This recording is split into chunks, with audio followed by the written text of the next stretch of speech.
Hello everyone! Kamusta kayo?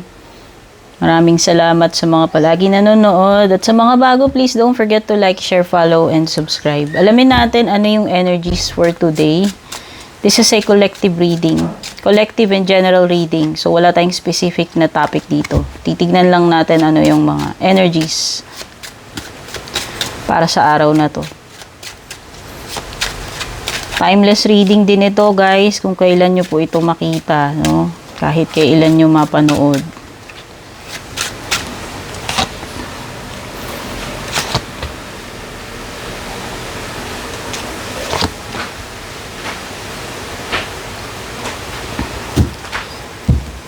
Okay, you have here the Chariot, Eight of Swords, tsaka the Moon.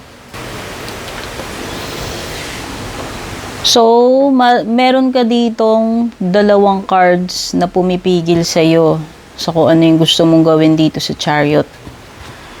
Maliwanag yung mensahe ng Chariot card mo. Alam mo meron ka specific na goal. Alam mo dapat yung direksyon na tatahakin mo. Pero may choices ka. And nakikita ko dito sa present situation mo, mukhang ikaw ngayon ay nai-stuck dito sa kalagayan mo dahil lang sa fears or insecurities. No? May mga bagay dito na parang yun yung nagiging sagabal para makapag-continue ka doon sa specific na target mo or goal mo dito sa Chariot card. So, pwedeng iba napipigilan kayo nito. Kumbaga, yung sarili ninyong mindset, yun yung parang nagiging problema dito. Kung bakit hindi kayo magkaroon ng progress, kung bakit kayo nai-stuck dyan sa ganyang kalagayan o sitwasyon. Kasi yung mindset, yung mga iniisip mo na mga nakakatakot, yung mga iniisip mo na pwede kang mag-fail, yung mga iniisip mo na negative na pwedeng hindi mo kaya, no? Yan yung naglilimit sa'yo. Yan yung nagpapastuck sa'yo dito sa Eight of Swords situation. Maganda sana kasi meron kang chance of success. No? Kasi actually, si Chariot is a sign of success. May chance ka sana. Pero kasi depende nga ito sa options mo. Ano ba yung mga pinipili mo ngayong gawin? Meron kasi kang dalawang pagkakataong mamili dito sa Chariot.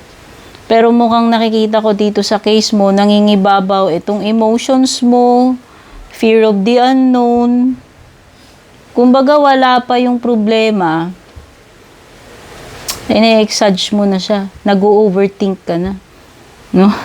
Ito yung advance na pag-iisip na pangit. Kasi meron iba advance sila mag-isip pero nakakatulong kasi nakakapagplano sila.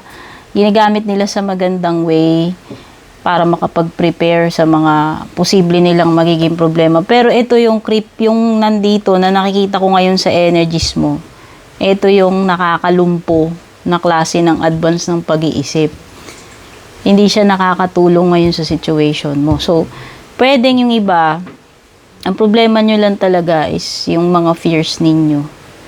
And kung matututo kayo, harapin yung mga fears ninyo or palitan yung mindset ninyo, pwede ring mapalitan o mabago yung sitwasyon ninyo. No? So, depende na nga yan sa mga magiging choices mo dito sa Chariot. Pwede rin yung iba, merong darating sa inyong dalawang opportunities, no? Na pwede kayong makapamili. Meron din ditong something tungkol sa pag-travel or paglipat sa ibang lugar, ibang job, ibang bansa or relationship kung ano man yung nag-a-apply sa situation ninyo. No? So, ito ay general, collective reading. Pwedeng tumugma sa'yo, pwedeng hindi. Kung nakaka-relate ka, baka talagang para sa'yo to. Pero para dun sa mga hindi kayo nakaka-relate, huwag nyo nang ipilit kasi obvious na hindi sa inyo to reading na to. So, yan, na nakikita ko dito pagiging kawalan ng progress sa sitwasyon mo. Stagnant energy kasi hindi ka gumagalaw dito dahil nga doon sa mga iniisip mo na nakakatakot or yung mga nega na pwedeng mangyari. So, hanggat hindi mo binabago yung mindset mo, pwedeng mananatili ka dyan. It all depends on you. Kung ano yung magiging mga choices mo, susunod mong choices, at saka yung kung paano ka mag-isip. Yun yung nakikita kong malaking influence dito sa sitwasyon mo. Okay? Kasi may energy na napipigilan eh. Limitado yung galaw. Limitado rin yung pag-iisip. Lawakan mo yung pag-iisip mo dito and i-conquer mo yung mga fears mo. Makakatulong sa'yo yan. Good luck.